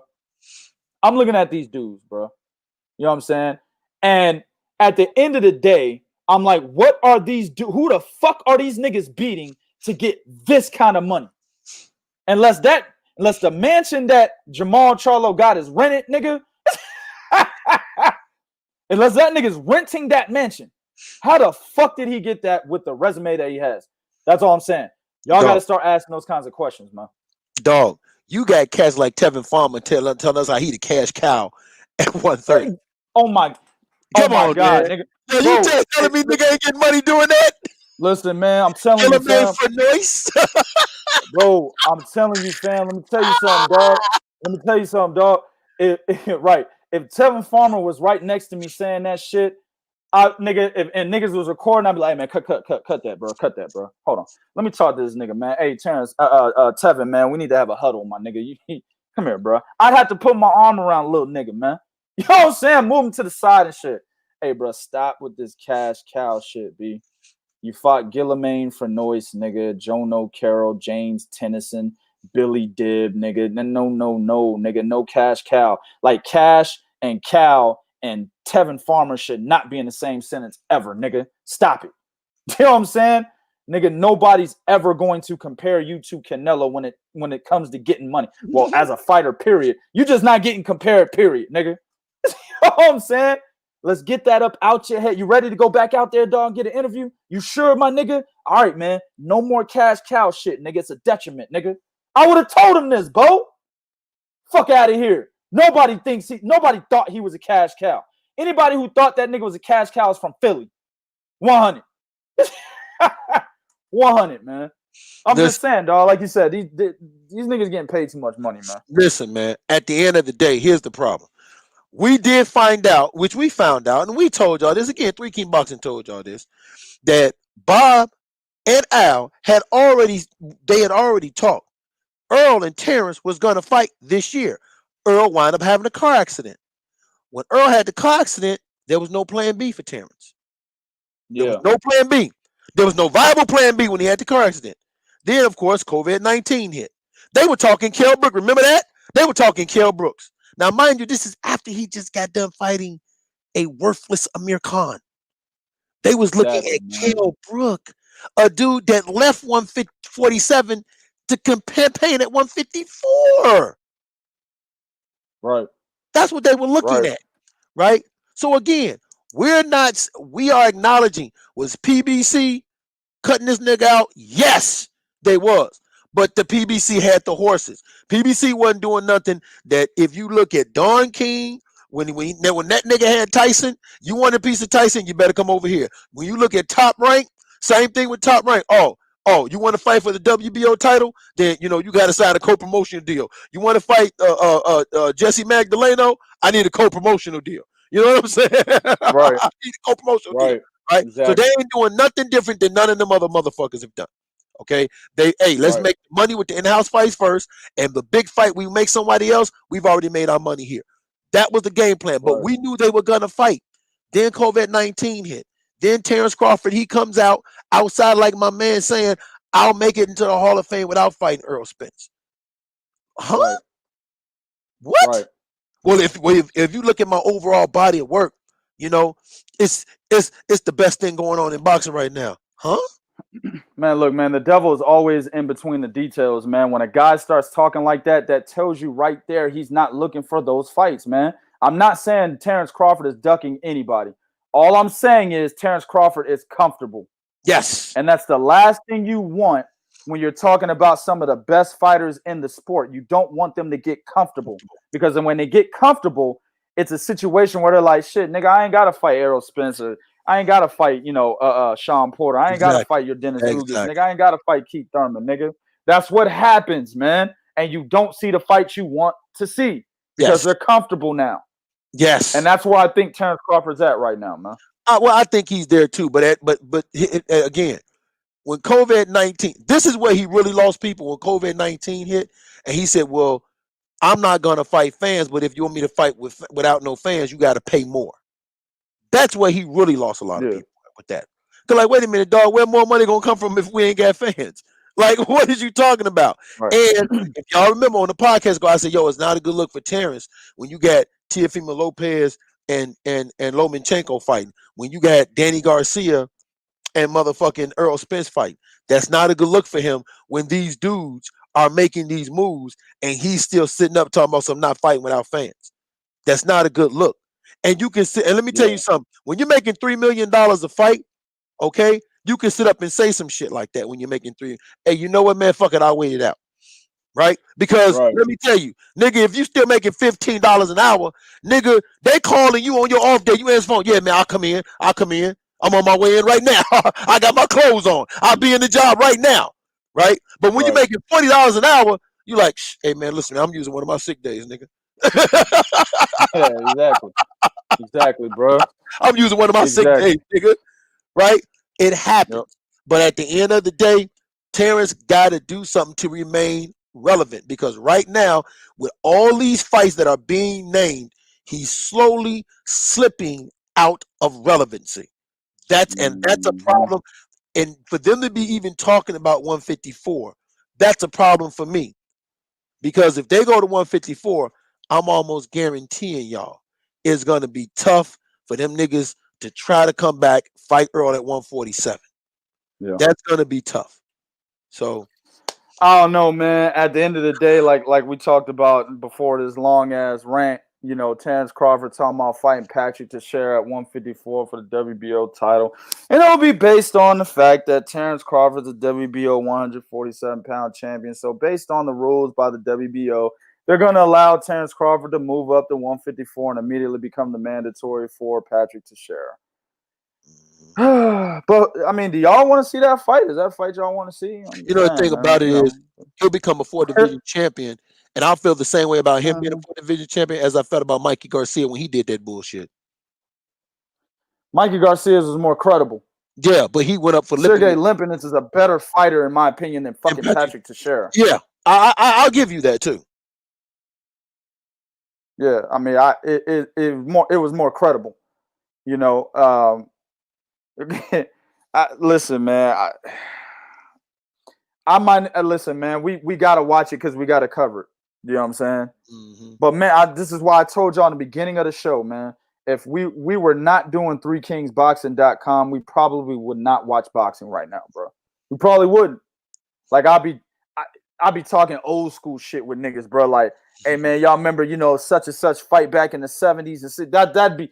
I would only talk like that, bro. I would. Niggas would be like, hey, man, Richard Gere, nigga? No, I don't know him, man. I don't know that nigga. He new nigga when he started fighting. 2005? No, I don't know him. I'm just saying, bro. Like, real talk, man. We were not doing 3 Kings, man. The fucking sport is a circus right now, man. It really is. It's a fucking circus, man.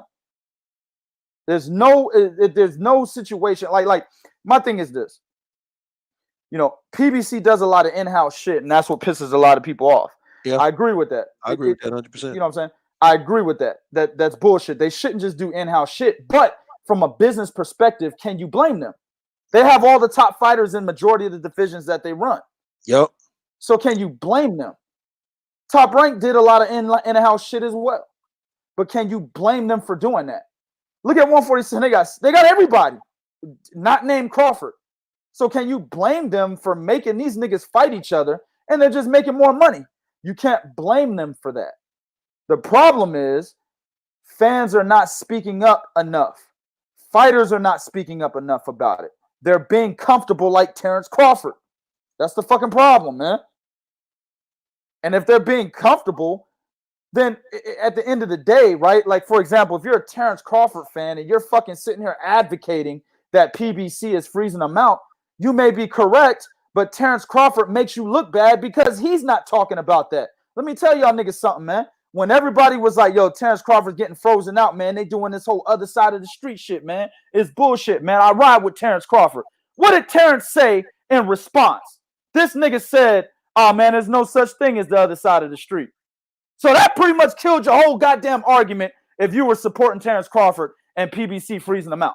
He fucked that up for y'all. You see what I'm saying? You fans know that there's definitely another side of the street. Hell, we're in media. We definitely know that there's another side of the street. We know the networks run shit. We know this, bro. It's the promotional banners and the networks. They come together and they run shit, man. That's what's happening in boxing today. Back in the day, it was the promotional banner and the fighter. Today is the promotional banner and the network, and it's what fighter's gonna fuck with those promotional banner and that network combination, right? That's why you hear, hey, the Zone/Golden Boy just signed Canelo to a $360 million contract. The Zone/Matchroom just signed Anthony Joshua to XXX amount of money. That's why you hear that shit. You see what I'm saying? Yep. So at the end of the day, bro, we know there's a other side of the street because if you know boxing, you know how this shit is being run. And with fans basically trying to support him by saying, man, there's another side of the street. This is bullshit. And this nigga comes out and kills your whole fucking argument. Why do you continue to support him on that?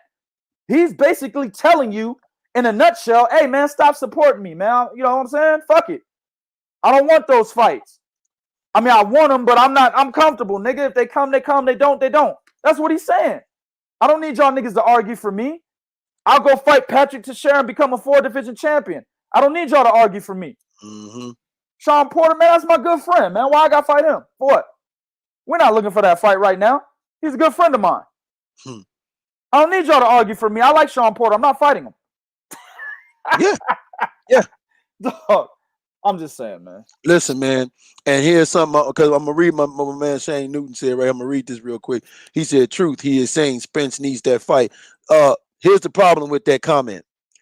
Errol Spence fights Danny Garcia, then he goes on to fight Manny Pacquiao. Who do you think needs who more? If he beats Garcia, then he goes on to beat Manny Pacquiao. Who do you think needs who's more? Who do you think who needs who more? Spence, to be honest with you, I don't think Spence needs Terence Crawford because of the killers that he's in line with under the PBC banner. He doesn't need Terence Crawford. He can fight Keith Thurman if that fight ever gets made. That's a very credible opponent. That's a former unified champion, right? He could fight Danny Garcia, who's expected to fight in September. That is a multi-division champion, right? He could fight Manny Pacquiao. That is one of the greatest fighters of all time. You know what I'm saying? All right. He's already fought Sean Porter, right? That is a 2-time champion at welterweight who's seen as one of the best fighters at welterweight. He doesn't need Terence Crawford. And let's say he fights 2 of those guys. Why would he need a Terence Crawford after that? Now, that's just me basically looking at his legacy because Errol Spence is younger than Terence Crawford. Terence Crawford's on the way out. Nigga's like 33, 34 years old. Errol Spence is younger. Now, given how bad this car crash may have fucked him up, and we'll find out, right? How bad did this car crash fuck him up? If it's not that bad and he's able to continue on, man, he's got much more of a career that he can salivate, right? But when it comes to Terence Crawford, he's almost done, man. So how would Errol Spence need him right now when he's got all these killers aligned under the banner that he's under? Doesn't make sense. Yeah. So I want to see the fight as a fan of boxing. Goddamn right. But at the end of the day, he's got all them motherfuckers under his banner. He don't need Terence Crawford, man. Real talk, he doesn't. Listen, at the end, let me say this. At the end of the day, I definitely want to see. Those are two top young dogs, undefeated. They need to fight. Yeah. That's They this need to fight. generation's Tommy Hearns and Sugar Ray Leonard. That's what the fuck this is. They need to They need fight. to fight. I agree with that 100 motherfucking percent. Right? If we don't get, if Terence Crawford goes up, I'm expecting Earl gobble up the belts, take your ass up there and follow this nigga and get him. Right? But at the end of the day, right? All I'm saying is Terence Crawford does not help his case with some of the things he's been saying lately, and he's slipping into being irrelevant. And that's the reason why when you look at what's going on, and that's why we're saying if Earl Spence, like you said, fights Danny Garcia, then he says, fuck it. You know what? I'm going to go and get Keith a shot since he didn't give me a shot. He gives Keith that shot. Then he goes and get Manny Pacquiao. Earl can look at Crawford who? Especially if Crawford goes up to 154 and does the exact same thing at 154 he did at 147, which is fight nobody. Yep. He hurts himself with that. Yep. See what I'm saying? Right. So it's not like we're saying we don't want to see the fight. I want to see the fight. I definitely want to see the fight. But what we're saying is it's hard to defend this guy, okay? It really is when he's saying things that make me go, oh, did you run this by your PR people, nigga? Yep. Exactly, bro. Exactly. My man Brandon Harris says Spence will be at 154 in 2 to 3 fights. That remains to be seen. We'll see. Yeah, we'll see. We'll see. We're not talking about future in terms of, where Spence is going to be headed, maybe in 2021, right? And we've actually published articles on 3kingsboxing.com where Errol Spence has mentioned that he may move up to 154. We've talked about that. But we're talking about currently as it stands, where he's at. He's unified champion at 147. And if you talk to him, he wants to become undisputed at 147. For him to be undisputed at 147 is going to be more than 2 to 3 fights. Yeah. Right. You're saying he's too big. I've met him in person. He's not too big. He's a big 147, but he can comfortably make the weight. You see what I'm saying? And he feels like he can comfortably make the weight. Who are we to tell him, hey, nigga, you too big at 147. You need to drop those belts, go to 154 in 2 to 3 fights or else. Who are we to tell him that? You know what I'm saying? If he stays at 147, he stays there. And according to his statements, he's going to be staying at 147 for more than 2 to 3 fights. Mm-hmm. So the way it currently looks, if he stays there, let's say we roll into 2022, right? He's got Danny Garcia this year. He's going to have 2 more fights next year. Let's say 2 of those other fights are basically going to be fucking, I don't know, some of the other top guys at 147, your Dennis Ugas, maybe Keith Thurman, who knows, right? Those right there are enough. That's enough for him to say, I don't need Terence Crawford. Am I wrong or am I wrong? You know what I'm saying? Am I wrong or am I wrong? So he can move up to 154, though, if we take that, right? He can move up to 154, and then he's got other cats up there. He can make a fucking Jermell Charlo fight if Jermell is still sticking around. Jermell is saying he's not leaving 154 until he becomes undisputed. Right? So these guys are wanting to stay where they're at. But let's say we take what Brandon is saying. If he does go to 154, again, he can still say he doesn't need Terence Crawford if they end up making an in-house fight, right? Like Sergey Derevyanchenko and Daniel Jacobs. That was an in-house fight, right? Both of those guys were being trained by Andre Rozier at the time. Yep. He can move up to 154 and possibly fight Jermell Charlo. Both of those guys are being trained by Derek James. That could happen. He still don't need Terence Crawford if that happens. You see what I'm saying? Listen, remember when we said, when we wrote the article, remember when Earl Spence said, you know what, after I beat Porter, I'm going to call Oscar bluff. I'm going to go get Canelo ass. And what do we say? If that nigga go fight Canelo, be like, it's Canelo, man. Yeah. Man, we said that. It's Canelo. Yeah. Now imagine if Oscar. Let's just take what you're saying. Well, he's big. He's too big. Now imagine if Oscar revisits that for Canelo. Canelo, go down to 160 and fight. If I make a fight for you to go down to 160 or 162, and you can fight Spence, and Earl takes that. Guess what? It's Canelo, dog. Yep. It's Canelo. It's Canelo, man. Oh. And, See what I'm saying? you don't need to explain it in no further than that. Right. Canelo, bro. So we're telling you the options on the table for Spence puts him in a position to where he can effectively not need this motherfucker. And I'm glad that's why this motherfucker needs to be pushing for these fights more. Exactly. And I'm glad you said that, because they were talking about making that Canelo Spence fight. They've been talking about it for over a year, about 2 years now. That's still hanging in the balance. I know Canelo's 168 and shit, right? Canelo can still make 160. He can do that.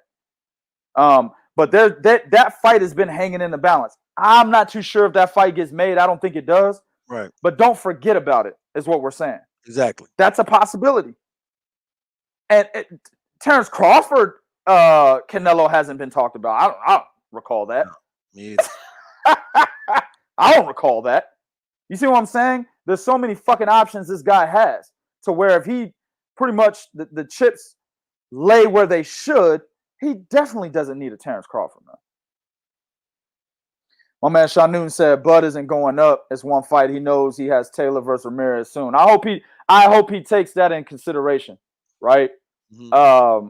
He's talking about Josh Taylor versus Jose Ramirez, them two unifying to become an undisputed champion at 140. You know, Josh Taylor was already saying that he wouldn't mind fighting Terence Crawford, and Jose Ramirez has come out several times saying that he wouldn't mind fighting Terence Crawford. So yeah, I agree with that, man. Hopefully he takes that shit in consideration, but we'll see. But here's my problem with that. We don't even have a finalization on when them two motherfuckers gonna fight yet. Yeah, you're right. See, and that's my problem with if I had a finalization when they was gonna fight, bet I got you. But we don't even have a final. Like, I know they're supposed to fight, but I haven't even heard them niggas talking to each other to make the fight. I haven't even heard that yet, and I'm in media. No. I haven't heard it yet. Okay, and it's August, right? So they haven't talked about it yet. And considering the fact that we don't know when they're going to do the whole move again, yeah. Well, for Jose Ramirez, they're still trying to move Victor Postal, in place. Yeah. And Josh Taylor was fighting somebody. I can't remember what the fuck it was, but it was somebody we hadn't heard of.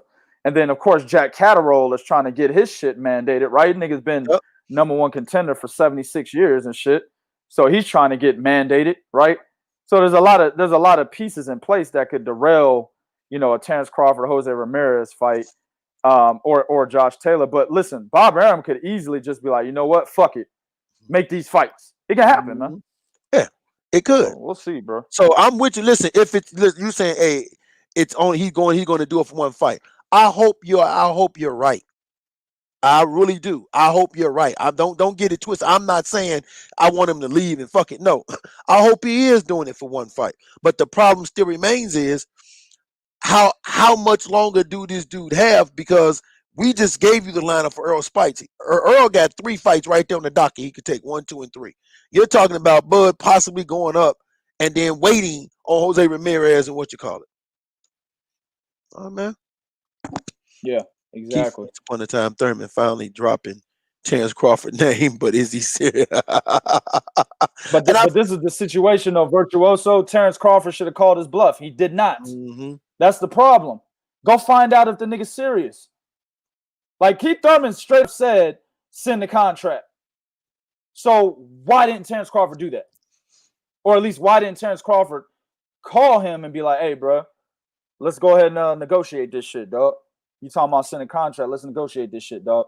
None of that happened, man. But I tell you, when Terence Crawford was on Twitter talking shit about Errol Spence, and Errol Spence hit him up on his Twitter page and said, hey, man, fight's not going to get made on here. Why don't you give me a call? What did Terence Crawford do? Okay, I'll call you. Get the fuck out. Whatever, bro. Then he came back and said, real talk, Earl is a cool dude. We both he was talking hot shit. Yeah, exactly, bro. He was talking hot shit going off. Nigga don't want to fight me, blah, blah, blah. His mama ugly. All of that, right? Then the nigga come back. Well, actually, nigga, he's actually a really good guy. Man, get the fuck out of here, man. Listen, man, I like Terence Crawford. Don't get it twisted. You know what I'm saying? We're not dudes that, you know, don't like niggas. Tank is a nigga I probably don't like. But the point is, we're not niggas that don't like niggas. We just call it how it is, man, straight down the middle, dog. Yeah. You know what I'm saying? And Terence Crawford is not trying to get these fights made. That's all I'm saying. Yeah, that's really what it is. My man said Bud could do that too as 154 champ. It's a short jump, Bud versus Canelo. Here's the problem. Oscar never ever talked about Bud even when he was 147 champ. Nope. Why would he talk about him at 154? Never mentioned Bud Crawford at all. Only Errol Spence. As a matter of fact, we're hoping this motherfucker get the Patrick Teixeira fight. Because remember when they was talking about Jaime Munguia possibly having to fight, I think it was it who was it? They was talking about Jaime Munguia may have to fight at 154. And then all of a sudden, next thing you know, this nigga went to 160. I can't remember what it was, but Patrick Teixeira and Carlos Adamez fought for that interim title. Yeah. And then when Munguia moved up, they just gave the full title to Teixeira. Pretty much what happened. So I don't remember who Munguia was supposed to fight though. Right, but remember it was somebody at 154. And it was somebody was either talking about moving up to fight him or something. It was Andre. Andre mentioned, you know what, man, you know what, I'll go down and fight this motherfucker. And next thing you know, that nigga went to 160 and then he became a name mentioned as a possible Canelo opponent. So he was mentioned as a possible Canelo opponent before he went to 160. Yeah, because I remember he was still the title. He had beat Dennis Hogan, and they were talking about moving him up to 160 to fight Canelo back then. So yeah, they had already established that shit, man. He just ended up staying there a lot longer than was expected. But yeah, I'm just saying. I could see a situation. Andre wasn't getting that fight. I could see a situation where they'd be like, I could see Oscar being like asshole like that, like, hey, Teixeira, drop that belt, man. Yeah. Move up, nigga. Oh yeah, most definitely. Or he's gonna, Oscar De La Hoya really don't have no 154 pounders. So basically his belt is gonna be auctioned off to the highest bidder. Yep. You know what I'm saying? And that highest bidder most likely gonna be Terence Crawford. So I mean that's really the situation. But all right, man, we're gonna get the fuck up out of here. You know what I'm saying? As y'all know, always visit 3kingsboxing.com for your source of pure, unadulterated boxing information. Hit us up on Twitter at 3kingsboxing, Instagram at 3kingsboxing, and of course, facebook.com/3kingsboxing. You know what I'm saying? This podcast, man, as I've always said, man, just check it. Make sure, there's no notification out there. There is a notification. YouTube ain't going to throw the notification at you. On Facebook, man, y'all already know. Go to the 3 Kings Boxing page and check the pinned post. That will show you if we're going to be going live on a specific day. Hey, man, my man JL Davis, we know you got a request. We're going to get to that shit on the next show. For anybody else, if y'all got requests, people y'all want us to talk about and shit, let us know, and we'll talk about it. All right? So until the next one, we out this bitch.